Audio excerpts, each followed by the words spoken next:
chime in what's happening in your favorite KFAN shows. You can make your voice heard on the Bradshaw and Bryant KFAN text line. Just let us know what you have to say by texting your message to 64686. That's 64686. Standard text message and data rate supply.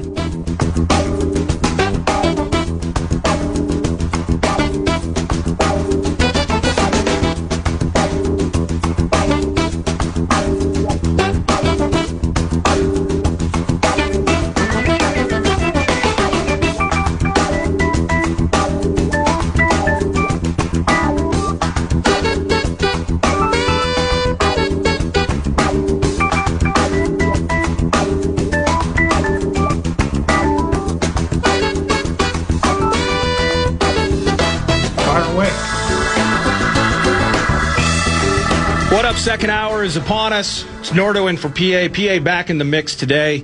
We're just trying to level out the reps is what we're trying to do 9 to noon. Just leveling out the reps. And so I'm getting the reps today. PA will get the reps tomorrow and Monday and Tuesday, Wednesday and Thursday and Friday as the host of the show should. But reps are a big part of the conversation in town last night. Yeah, well, you get a lot of mental reps. Reps, yeah. Yeah, sitting as producer on the other side of the studio. So now you get the chance to go out there. You're the starting quarterback for 7-on-7 right now. Yeah, you know? It's not going well. You're going to take all the blitz reps. Yeah, you know, I'm throwing a couple picks. You know, I made this reference on the power trip earlier, but as Todd Monken said a couple weeks ago, like no quarterback should ever throw an interception in 7-on-7.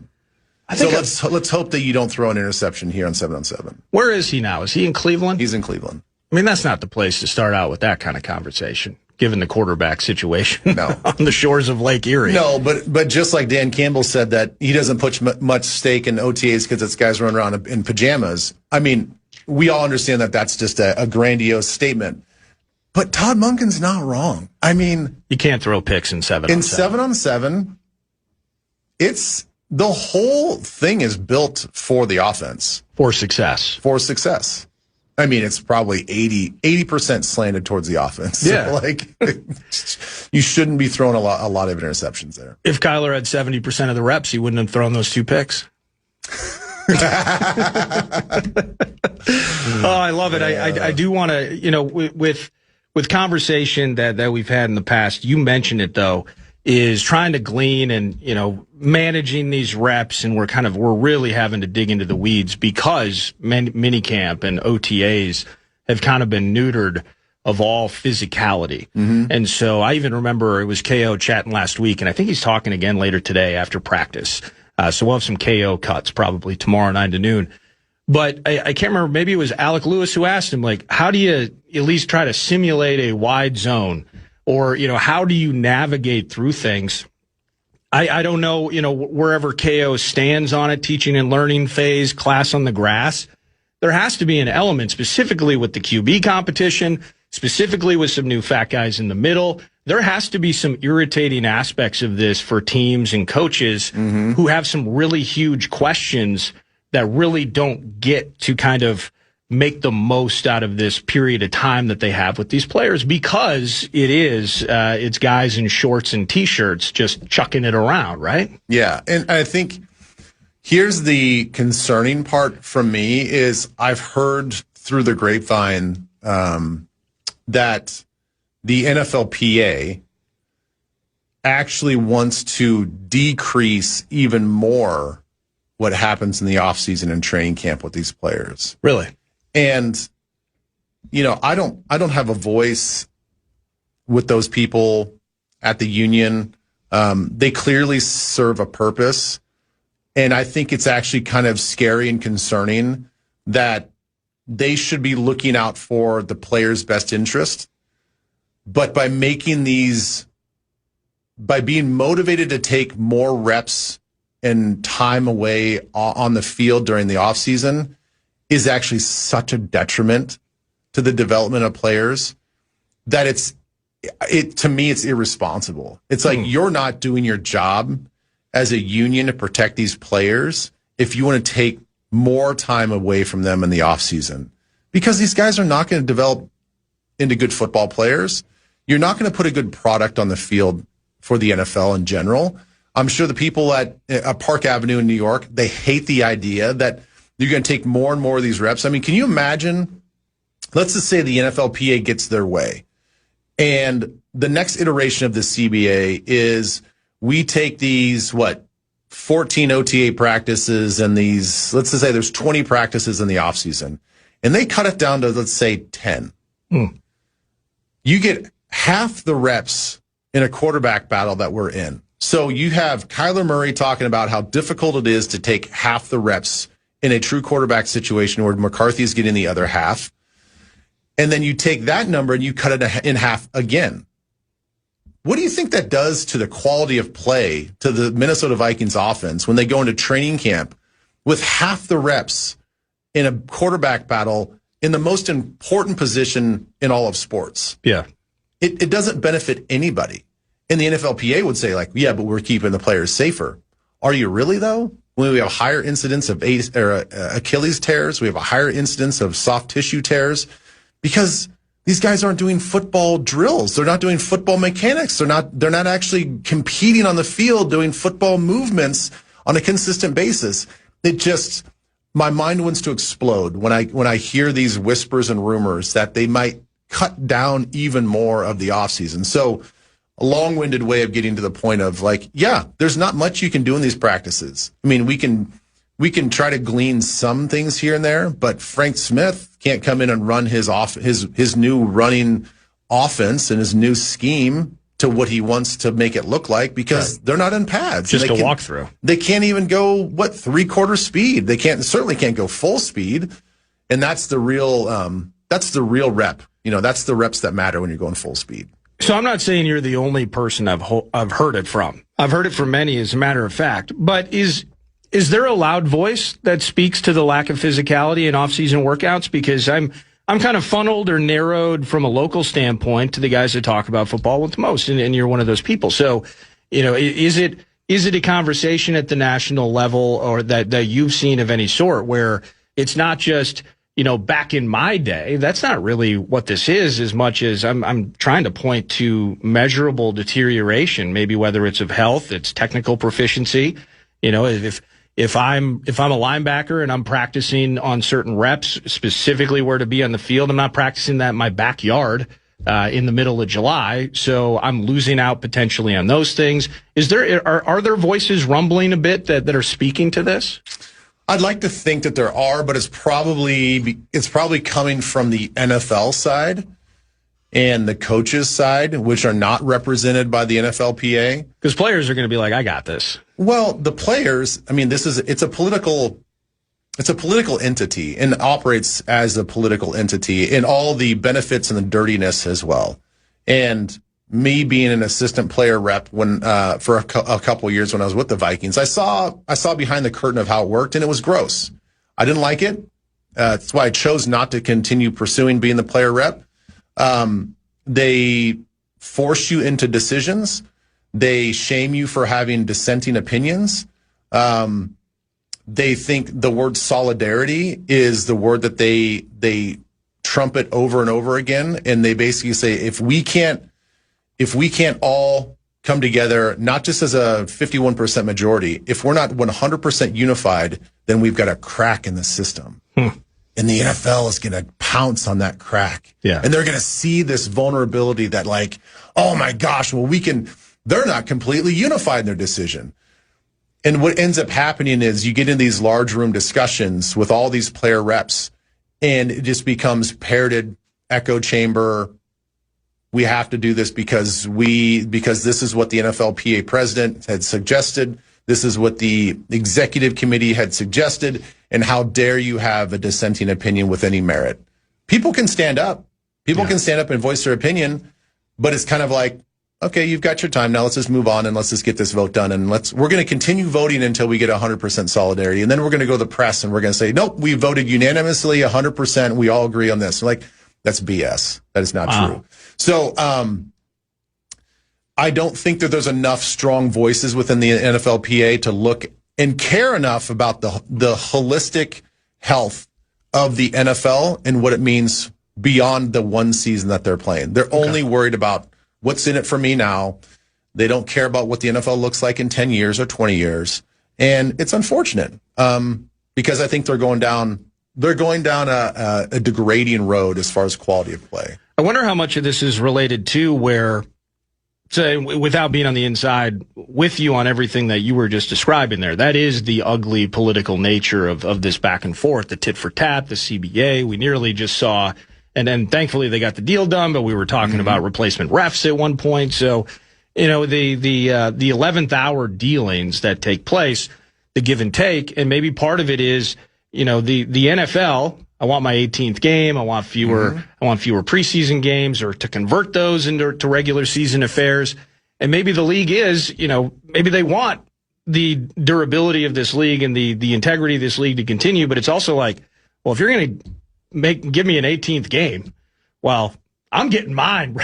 I mean, and that kind of thing where, if you're going to make us play an 18th game, you know what? I do want half the OTA practices. And let's see what they say about that. Or let's throw the most preposterous thing against the wall and see how the NFL, if we create this new high water line, our new concession or our new compromise line will fall still higher than maybe what we had ever anticipated. Playing those games, and that speaks to the ugliness. Yeah, and the thing is, not to say that the NFLPA hasn't been an absolute amazing thing for all of us as players, because, listen, we've got retirement plans, we've got health benefits. I mean, all this incredible stuff that I think, really is kind of the, I think is sort of the benchmark for a lot of other professional unions out there. And a lot of other unions are trying to get, some semblance of that relationship with the governing body. But I don't think that these things have to be mutually exclusive. It's not like, the NFL is going to force an 18th game on us. Well, it's still 20 games. I mean, it was 4 preseason games. It was 16 regular season games. Now they want to go 2 preseason games and 18 regular season games. It's like, okay, it's still 20 games. I get that you're going to be increasing the workload and the stress level, what those real snaps are going to feel like, because we all know a lot of the starters don't get some of these preseason reps. But we're not really asking a lot from the players to play that 18th game. If they add in another bye week, you're obviously going to get paid for it. Yeah. I mean, that's the other part of it is, once these new contracts roll out and they're going to have to make adjustments to these contracts, you go from making a couple $1,000 a week in preseason into making a game check. You're getting a game check now for the 18th game, right? Like, it's going to be a net benefit in your pocketbook to play this 18th game. So you can't tell me that it's going to be all bad, right? So then the PA is going to go ahead and say, like, okay, well, if you're going to add the 18th game, then we're going to cut down the offseason by half. I'm like, yeah, but don't you see the benefits of playing the 18th game as well? Like, it's not really taking that much more out of you physically, but then you're going to ask for all these concessions on the back end. I just think that they got it all a little twisted. I don't think that they're asking enough of the coaches what their input is. They should be going to the coaches and say, like, hey, what's a good compromise here? Right. Where do you guys feel we're falling short in the development of these players in the offseason? And really thinking about that and adding that into their proposal of what needs to be done. Because no doubt there has to be a concession with this 18th game. I get that. But, like, cutting down half the offseason, they already have the best offseason in all professional sports. Not bad. It's literally the best offseason in all professional sports. Like, I don't know name another professional sports. They don't have as long of an offseason as the NFL players do. It's amazing. It's good to be them. It's great to be them. So, I don't know. All of that to be said that we got a couple more evaluation days here for the Minnesota Vikings. And I hope that they continue with their OTAs, because I think they need every single rep. I know a lot of teams will kind of cut the last day or two of practice and be like, oh, we'll give you guys a little bone. Yeah. Let you guys go home early, rest up before training camp. That feels intentional. Yeah. I think in this situation, I hope KOC has these guys there for every single day of all of the offseason. So speaking of things that we're not going to be able to truly glean and get a peek at during these evaluation periods, I stumbled upon this. So PA and I were chatting, like, what are ways that the Vikings are better in 2026? And then we'll get to the QB conversation. But drafting Caleb Banks and Big Citrus, Dominique Orange, Not going to get to see much of Caleb until camp. I get that. And you're not going to see the overpowering physical potential of a Dominique Orange until training camp and most likely in the end, a preseason game or a series and then games that count. But that brings me back to Javon Hargrave and Jonathan Allen going out the window.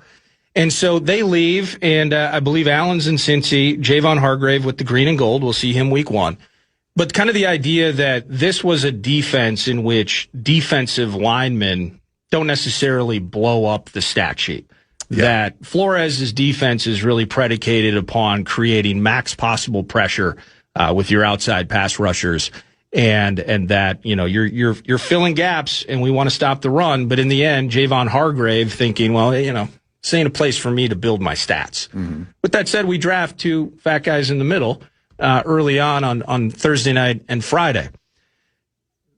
Does Jalen Redmond know that this is not a defense that defensive linemen are supposed to have success in, where he had 5 passes defensed compared to the combined 0 of Hargrave and Allen? Mm-hmm. How about the, 6.5 sacks compared to the combined 7 of Hargrave and Allen? Could he have potentially benefited from having those guys near him on the line? There's probably an aspect of that. I get it. But from a pure productivity standpoint, there are some basic things. Stop the run, eat the quarterback. So there might be parts where I got to take on a double team that maybe I would have rather found my way to the QB. Sure. Still 8 out of 10 plays. Make a freaking play, dude.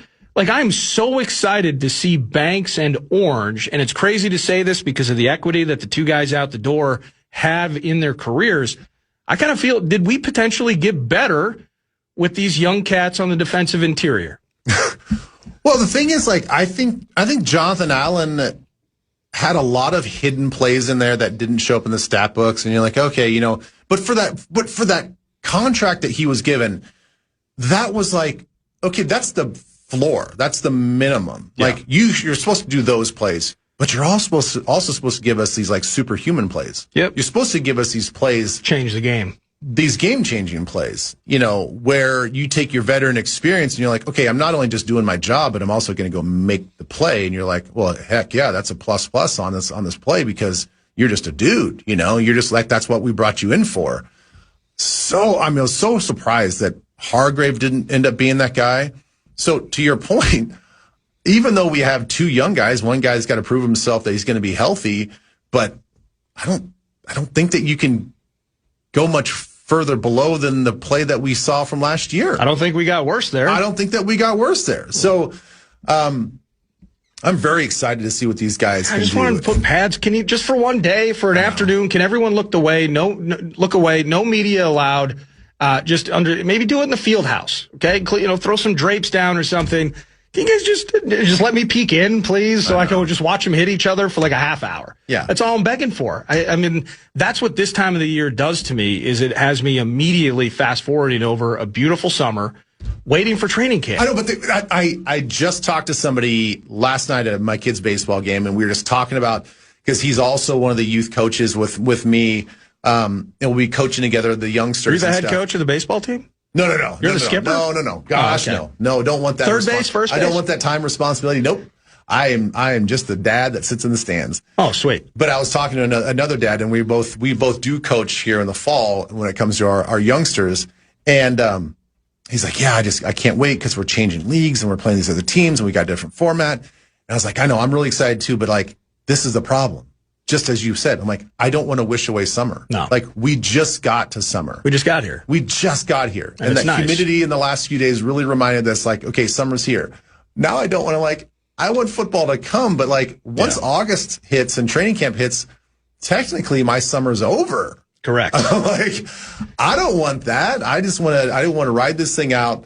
But I get what you're saying. I am very excited to see what we can do. I'm so excited that what we can do from an offensive run scheme, as I mentioned earlier, and then which freaking quarterback's going to be out there trying to make plays for us. Yeah, no, absolutely. And that's where we're going to pause, because I do have some questions about that. When we return, Ben Leber remains in studio. We will chat about some things we've heard, some things we've seen from mandatory minicamp, and the pathway forward, figuring out this QB conundrum, and just soaking in a little more Vikings conversation before they do indeed get out of Dodge for 4, 5, 6 weeks. It's Nordo in for PA on The Fan. You're listening to Eric Nordquist in for...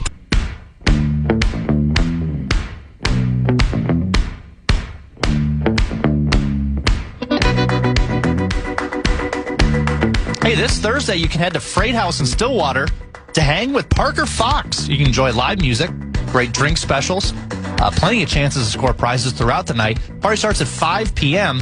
More details, KFAN.com, keyword calendar, KFAN.com, keyword calendar.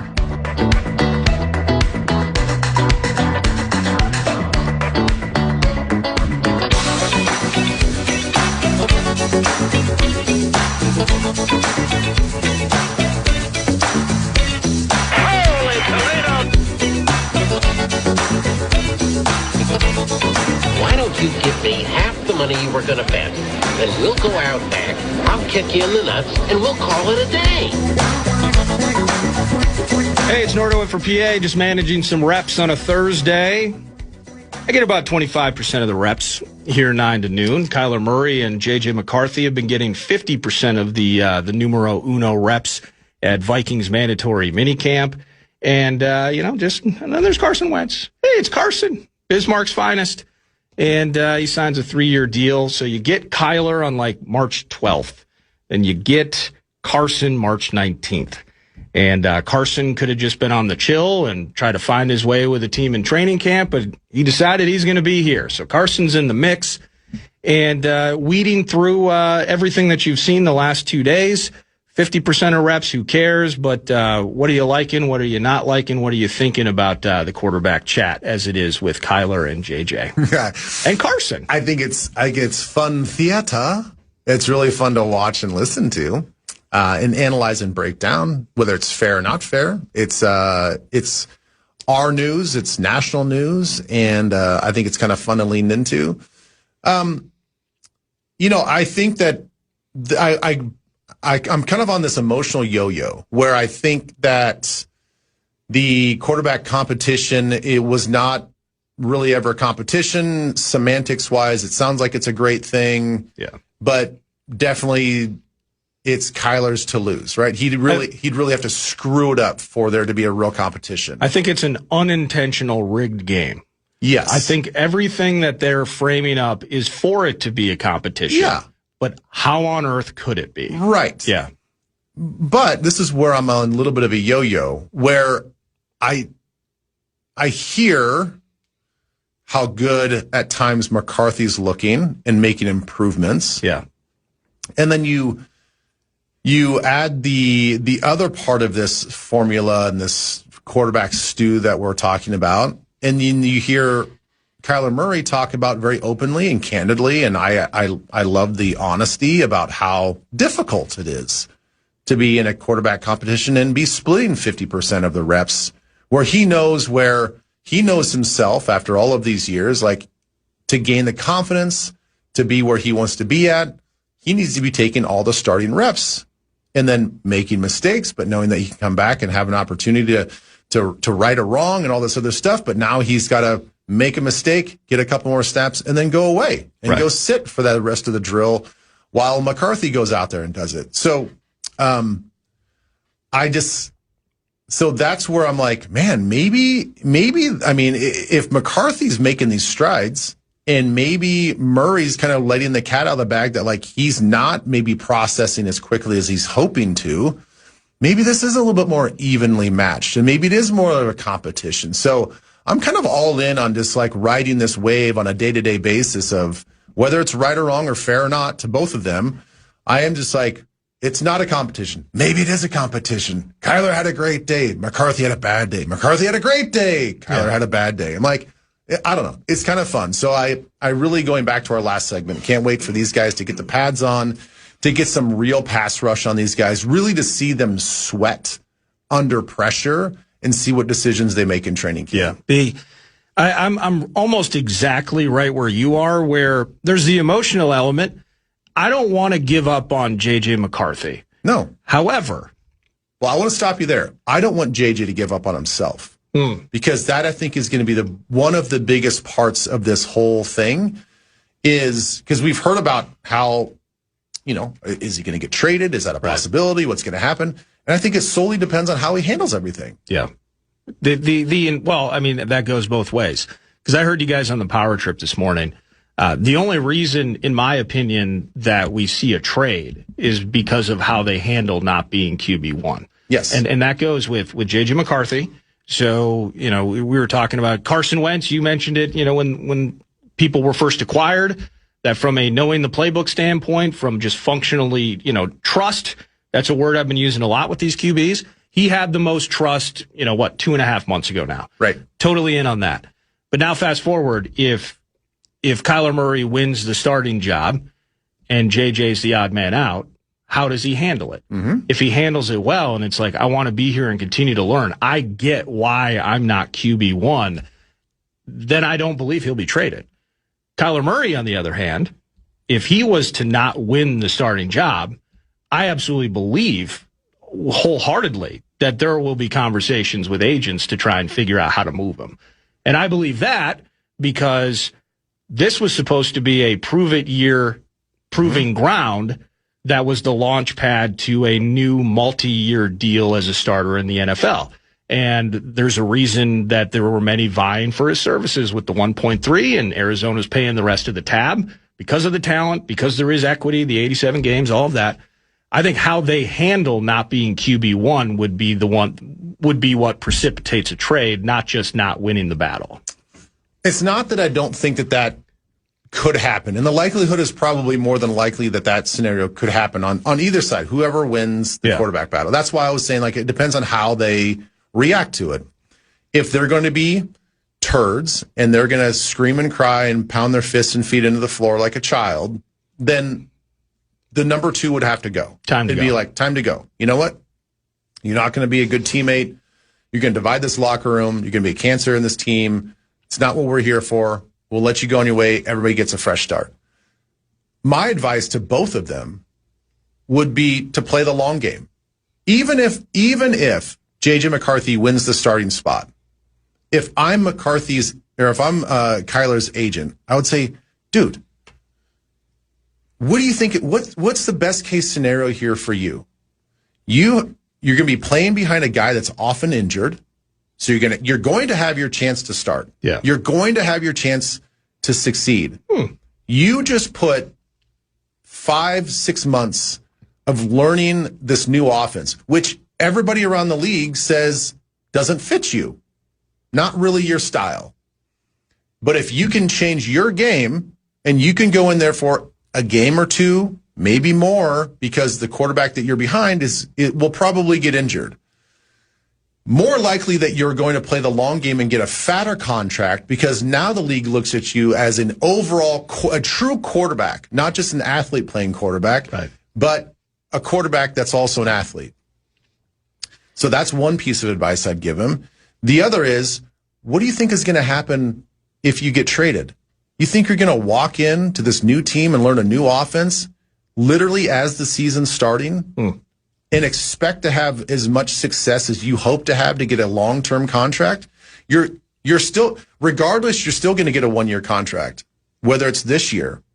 If you get picked up on week 1 from a new team, or let's say this happens the last week of August, you've got a week to prepare. You're the starter of a new team, new offense with 1 week preparation. How much have you set yourself up for success? Probably not much. So you're going to put struggling football on tape for the first half of the season and then expect to get a long-term deal by the same team or by the NFL? Yeah.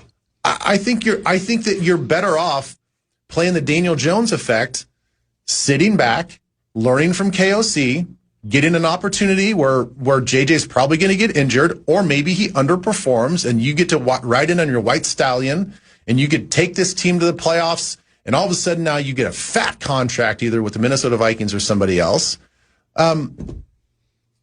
There's a redemption angle there. There's a redemption angle there. So I just think in the long run for both of them, play the long game. Yes, if you lose out on the quarterback battle, you can be upset, you can be disappointed, but be a good teammate, because I really think it's going to benefit them both in the long run. More so maybe for Kyler than for JJ. But the best case scenario for JJ is if he loses the battle, he's going to be playing behind a quarterback that's often injured as well. He may be the guy that gets to ride in on the White Stallion, and then he proves once and for all that I am the Minnesota Vikings franchise quarterback, and it just had to go through some rough waters to get there. Man, I love that. Yeah, and again, the unintentional rigged game aspect of it, Kyler was brought in here to start. That's kind of how it feels in my head. And so what J.J. McCarthy would have to do to find himself back in that spot, and, it's 10th overall selection. There's an element of this too, not to be a fatalist, but I can't help it. I love Minnesota sports. There's an advantage if maybe you hate JJ because you're not a Michigan football fan, whatever it is. You hate a few of the things that he may have said. He's gritty and into the end zone, et cetera, whatever. Like him or don't like him, that's not me to, I don't legislate that. But I kind of want the cat that's still got 2 years left of pretty light money. Same. To go out and win the job. Like, best case scenario for the Vikings, forget about who's here, who's not here. The guy you drafted that you're not going to have to immediately re-up for $40-some million a year. Mm-hmm. I kind of want that guy to have a fair shake to win the job. And I still feel, again, unintentionally rigged as it is, and it's an equity conversation. But the best case scenario for the Purple is that JJ has head screwed on straight, that he's ready to work, and we see week one. Again, it's going to take a while for us to build the trust, but if he can build KO's trust inside that building over the next 6 weeks, that's best case scenario for the Purple. I think if you had to ask me what's the best case scenario for J.J. McCarthy and the Minnesota Vikings, and to confirm their draft pick and their belief in him, is that he loses the quarterback battle, which we think is a little bit slighted for Kyler Murray. Yeah, it's still favored for Kyler, yeah. Still favored for him. He loses that battle. He becomes a little bit more hardened, a little bit more steely. He comes in week 7 because of injury, and then he leads this team to the playoff run, on a playoff run. Oh, wow. That, to me, would be the best case scenario. Does he win a game in January? Because, well, the thing is, I guess it doesn't matter at that point. Permit ourselves to dream. I know. It doesn't. I guess it doesn't. It doesn't matter at that point if you're just talking about, like, who can be the team's franchise quarterback. Because what you've done then is you've scratched the itch of having a guy like Kyler Murray out there, and you're like, okay, we saw what somebody else looks like. This little experiment. He somehow, some way gets injured, or because he underperforms, we put JJ in halfway through the season, and he goes in there and takes this team on an epic run, and he shows that all of this stuff that happened in the offseason, this bringing in Kyler, was so good for his mental maturity, his toughening of his proverbial skin. If that's what it takes, and it's probably ugly and dirty, and I'm sure that he probably, hated the franchise at some point in time and didn't trust KOC at some point in time and all this other stuff. But through all of that, if he comes out a more resilient, hardened quarterback that's probably no longer painting his face, he's no longer sort of being theatrical and just getting down to business and being a good football player, man, that would be the best case scenario. And then all of a sudden we have, to your point, we have 2 years on a rookie deal where we get him on the cheap. And, hopefully we got a budding franchise quarterback and a superstar. And now we're grabbing that 5th-year option a year from now. And then we got Carson. Who all along is just tagging, record deer out there on an off day, and he's catching record walleye and bass, and he's just living his best life. That's and I have no idea, but there is part of me, because I'm just thinking, like, okay, so Carson could have hung on until the summertime, kind of evaluated options. There's a market for Carson out there. Maybe not at the $3 million the Vikings paid him, but there's a market for him. There's got to be part of him inside that's like, I'm competitive. I nearly had to have my shoulder and arm, adjusted / potentially amputated on Thursday Night Football against the Chargers. I'm that guy. Somebody needs to save me from myself. I'm going to play until the bitter end. It's kind of nice to be just shooting deer and hanging out, backup quarterback, making $3 million. It's like the best job in all sports. Like Jim Sorgi made. I mean, think about him all those years behind Peyton Manning. It's like, would you like to start? Well, yeah, sure. I love this game, but I mean, I'm making a couple $1 million to hang out. Yeah, look at Josh Johnson's career. He's played 17 years or something like that as a backup quarterback. And a ton of teams, right? Yeah, I mean, I think he's played for, probably 14 teams or something like that. But what a gig, man. Like, yeah, he didn't make Kirk Cousins money, but he got to play. Fair living. I think he's still playing. I think Josh Johnson is still in the league. I think he just signed another 1-year deal with another team to be their backup quarterback. And they know him from when he was with the team 8 years ago or something like exactly, that. Yeah, he's done a few laps around, We got TCL today? Yeah, we got Twin Cities Live today. Always a great show, so tune in at 3 o'clock. Tons of World Cup segments, I'm sure. We're opening the show talking about the World Cup. Oh, sweet. Believe it or not. Yeah, we said we have to give it some respect that it deserves, and it's the greatest and biggest sports spectacle in the world, and it happens only every 4 years. And, the United States is a big part of it as being one of the host countries. So we're going to give it its proper respect, but that'll be about it. Then we'll go back to food, fashion, and fun. Totally understand it. Thank you, sir. That's Ben Leber at Nacho Leber via X, Power Trip Morning Show, 9 to noon, bumper to bumper program. He runs the gamut, and he's on the sidelines for your Minnesota Vikings. Some news is next. Michael McCarron, Wild Forward, joins us at the top of the hour, 9 to noon.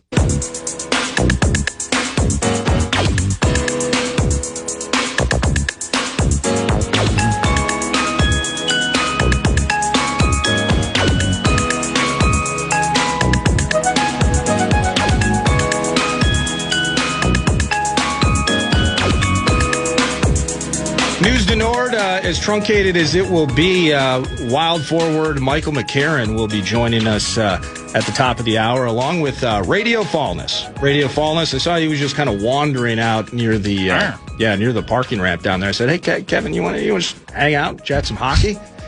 Because as much as he's got a lot of time on his hands. He's got some time on his hands, a lot of free time, sadly, given our favorite hockey team is not playing any longer in the 25-26 NHL's Stanley Cup campaign.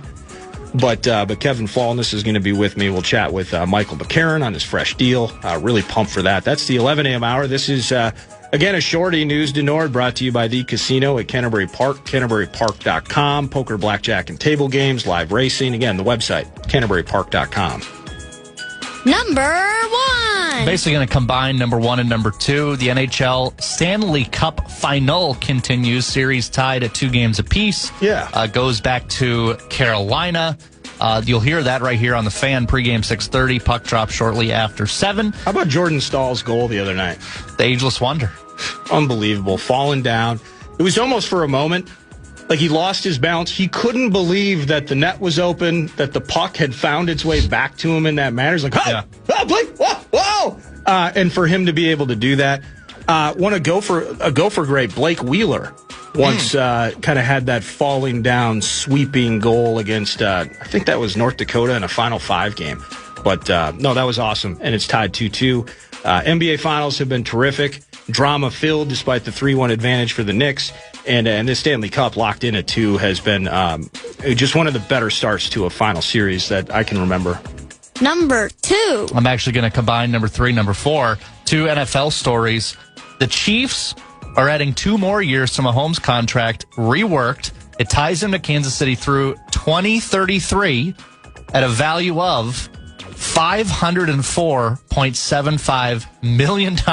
Yeah. It makes the first NFL deal valued at over $500 million. Then, more, important things getting done in Vegas. Are you familiar with their QB, Fernando Mendoza? Mendoza. He filed for a trademark, the Nandalorian. Fernandalorian? The Nandalorian. The Nandalorian. He filed for trademark. Yeah, I mean, so he's the Nandalorian. I don't know what to say about that. I'm old. I'm going to say something, and the Disney Plus people are going to freak out. I'm not necessarily a big Star Wars. I saw the first season of Mandalorian with what's his name, Pedro Pascal. Yeah.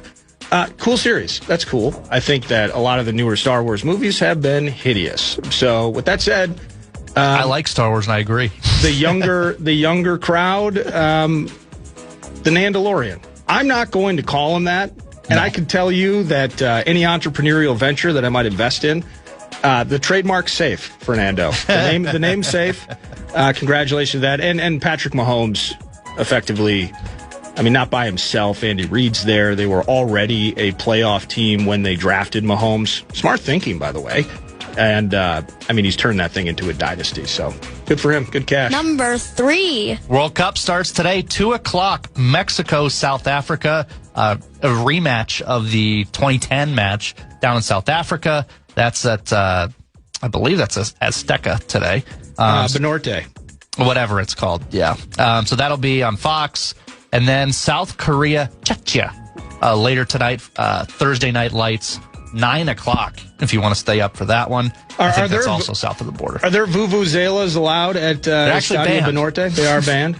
Yeah, how bad was that in 2010? So bad. Totally get it. It's cool. And Manny was in here. We're talking about, the cultural elements. He was wearing a South African jersey from the mid-'90s of one of his former teammates. And I'm all for him. Sticking it to El Tree. So I'll wear South Africa today. So, and again, rivals, we wouldn't mind Mexico being upset by South Africa today. I don't anticipate it happening, but the Vuvuzela thing, man. So I'm glad to hear that they've been banned. Looking forward to that. Looking forward to U.S. and Paraguay tomorrow at 8 p.m. as well. Nice job not bringing up one of the craziest NBA games in the last, half century. You beat me to it. But yes. We will, during the final hour, find a way to carve out some more conversation relating to the 29-point comeback, the Knicks taking a 3-1 lead, a meltdown of historic proportions by the Spurs. Wemby can't hit free throws. De'Aaron Fox, what are you doing with the layup? The tip by OG is an athletic feat in its own right. And Josh Hart, egg on face, but no one will remember because the Knicks came back from 29 last night and beat the Spurs at Madison Square Garden. And when we return, we're going to get to hear from Wild forward Michael McCarron. New deal with the Minnesota Wild. 6 years he's going to be here. And I was told at one point he was gone. It was over, Johnny. Loved it. Cool. Second-round pick by Billy G. And he's out the door, a rental. That's awful. Nope. He's back. And we're going to have Kevin Fallness along for that conversation as well. Final hour ahead, 9 to noon on the Fan.